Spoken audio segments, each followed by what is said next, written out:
toc toc, bonjour. Ça va Stéphane? Ouais, toi. Très bien. Comment on passe de l'uniforme de policier au cuir vintage? En fait, ça n'a pas été très, très compliqué parce qu'au départ, j'ai toujours été habité par ça en fait. Donc c'est déjà à la base, même avant d'être policier, à l'âge de 12-14 ans, en fait, j'aimais déjà la bécane. Donc ça s'explique pas. Il a bien fallu aussi à un moment faire un métier, je dirais, qui est en corrélation avec ce que j'aimais. Et puis, motard dans la police, je trouvais que c'était pas mal. On va parler d'une nouveauté chez toi là, Ouais, dans ta boutique. Effectivement, il y en Ça a sent bon le cuir. Il y en a plusieurs, mais bon, on peut commencer par cette petite nouveauté là. En fait, je vais te parler des casques. Voilà, les casques Buco. Voilà, alors en fait, c'est pas estampillé Buco puisque la marque a été donc rachetée. Hein. C'est surtout les matrices permettant de faire les casques qui ont été rachetées, ce qui permet d'avoir un casque à l'ancienne, c'est-à-dire pas Oh là trop... là là, je t'arrête tout de suite là. Oui. Buco, tu me parles de Buco, de matrice. Voilà. Ça veut dire quoi là? C'est des casques Buco ou c'est pas des casques Donc Buco? c'est les coques Buco en fait, c'est-à-dire que c'est la matrice qui permettait de faire les coques en fait de Buco, qui a été rachetée, qui permet en fait d'avoir exactement la même forme. Voilà. Donc ils ne sont pas estampillés Buco, mais effectivement on a la forme d'un casque Buco d'origine. Donc il y a l'avantage de ne pas être trop large, qui est assez près en fait du visage. En fait, ça évite l'effet un peu cosmonaute. Et ils sont homologués en fait. Voilà, c'est ça l'avantage, c'est que tous mes casques sont homologués. Bon alors sur le casque là, je vois des impacts de balles. C'est quoi? C'est la mafia corse qui est venue te voir? Ouais, c'est un peu ça en fait. Alors c'est la mafia corse en fait, Seconde Guerre mondiale. Alors là, on est effectivement sur ce qu'on appelle du nose art. En fait, c'est les peintures qu'on trouvait sur le nez des avions de chasse en fait pendant la Seconde Guerre mondiale. C'était des peintures un peu naïves qui étaient peintes en fait effectivement au pinceau sur le nez des avions. C'est pour ça qu'on appelle ça le nose art. Alors moi j'ai voulu en fait retranscrire ça. Ça a un côté un petit peu imparfait justement, mais je l'ai voulu réellement. Donc on n'est pas sur de la sérigraphie, on est vraiment sur quelque chose qui est entièrement fait au pinceau. Bon. Ça reste quand même un jet, ouais. C'est-à-dire que ça va avec un certain type de machine, et puis surtout, si on a un accident, c'est bobo quand même, non? Alors ouais, mais moi, le problème qui se passe, c'est que la période de prédilection ici, c'est de 30 jusqu'à 60. Après, en termes de sécurité, une fois de plus, il est homologué, donc il répond quand même aux exigences de sécurité françaises. Tu as juste évoqué la notion de prix, ouais. De quel ordre là, on est sur compter 390. 390 € voilà. Pour ce casque, voilà. Buco, voilà. Mais qui n'est pas Buco. Voilà. Ok. Voilà. Merci Stéphane, on va passer à autre chose, parce qu'il y a plein de choses dans ta boutique. On continue la visite. Ça marche. Et alors, à un moment, t'en as marre, t'arrêtes, la police, ça suffit. Tu fais quoi? Tu démissionnes, tu te barres, tu rends ton flingue, comment ça se passe? Pour monter ce bouclard, pour monter ce magasin. Alors en fait, j'en ai pas marre du tout. C'est-à-dire que bon, j'ai 20 ans de police quand même. Et puis effectivement, habité par tout ça en parallèle, à un moment, et puis la rencontre en fait de plusieurs personnes, entre autres ma chérie qui m'a quand même boosté pas mal en fait pour faire ça, parce que j'étais quand même un peu frileux. Hein. On monte pas un shop comme ça du jour au lendemain. Parle-nous de Fleur de Bagne, Stéphane. C'est un nom assez énigmatique. On ne connaît pas bien dans le monde de la moto. Qu'est-ce que c'est Fleur de Bagne? C'est un gars qui est inspiré en fait de sa propre culture familiale. C'est-à-dire, ça remonte en fait aux sources de sa famille. C'est son arrière-grand-père en fait, qui était un ancien forçat, voilà, des camps d'Afrique. C'est une marque en fait de vêtements de travail très authentique. C'est un vêtement en fait qui doit être déjà beau esthétiquement, les matières assez noble, on va dire, et puis bien sûr fonctionnel. Je vais vous présenter en fait sa dernière création, hein, qui s'appelle le Pegrio, en fait, qui est un vêtement d'inspiration années 40, donc qui est entièrement fait en tricot. Voilà, c'est fait en France, de la même veine, le Marcel. Voilà, le fameux Marcel. Le Marcel Fleur de Bagne. Voilà. Donc on appelle ça, dans le jargon Fleur de Bagne, le gileton du Pegrio. Voilà.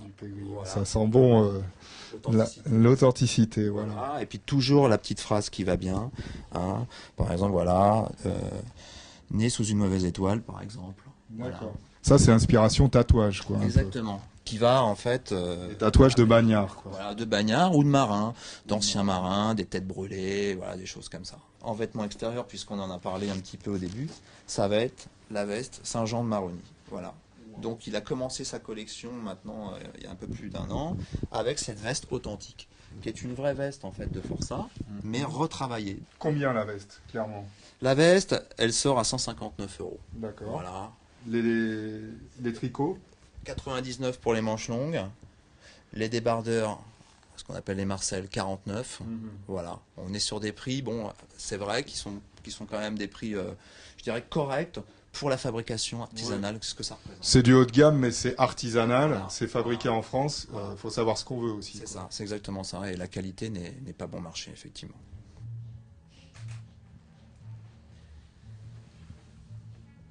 C'est le fric que tu récupères chez les dealers qui t'a servi à monter ce bouclard?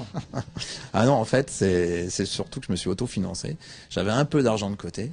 C'est pour ça que le shop, en fait, j'ai tout créé. C'est-à-dire que tout le mobilier, jusqu'à l'enseigne, ça a été fait maison. J'ai rien fait faire par quelqu'un.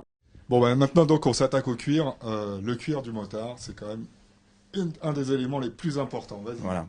Alors, ce qui va se passer, en fait, c'est que il faut que je parle d'Eastman Leather.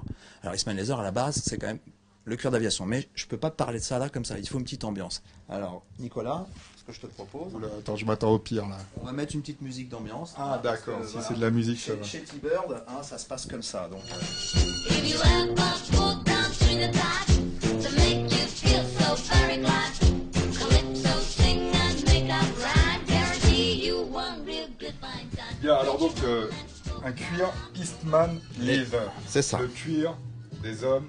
De l'Est. Alors, effectivement, c'est surtout les cuirs des pilotes, en fait, pendant la Seconde Guerre mondiale. C'est le A2, en fait, hein, c'est le flat jacket qui est intemporel, voilà. Alors, il faut savoir que le flat jacket, proprement Ça sent bon dit, déjà, ça sent voilà, très, très bon. voilà.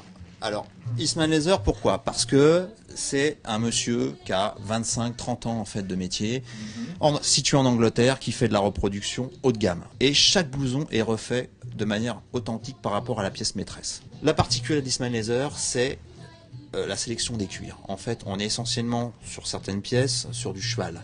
Le cheval, pourquoi? Parce que c'est un... Tu sais qu'il faut pas prononcer le mot cheval en ce moment. Ouais, mais là au moins on l'annonce. Alors les gens ils savent à quoi ils ont affaire en fait. C'est pas la viande, c'est la peau là. Voilà, on les tue pas pour ça, bien sûr.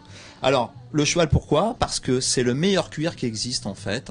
Au niveau patine, au niveau tenue dans le temps, en fait, c'est le meilleur cuir. Et aussi, en cas de chute, c'est le meilleur cuir qui résiste à l'abrasion, en fait, à l'échauffement. Donc, c'est pas à négliger. Alors, un Eastman Leather, entre autres celui-ci, qui est un modèle donc de type A2, 2 poches plaquées pour le flat jacket A2, jamais de poche transversale pour les modèles en fait qui sont avant les années 50, d'accord.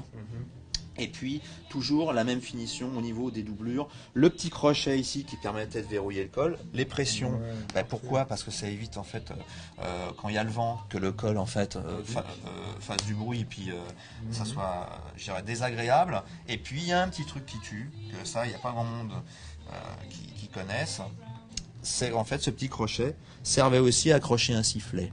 Alors pourquoi? Parce qu'en fait quand ils tombaient dans l'eau, malheureusement ils étaient abattus dans les airs et ils tombaient dans l'eau, et en fait effectivement ça permettait de donner un signal pour pouvoir les repêcher, surtout de nuit. D'accord. Voilà.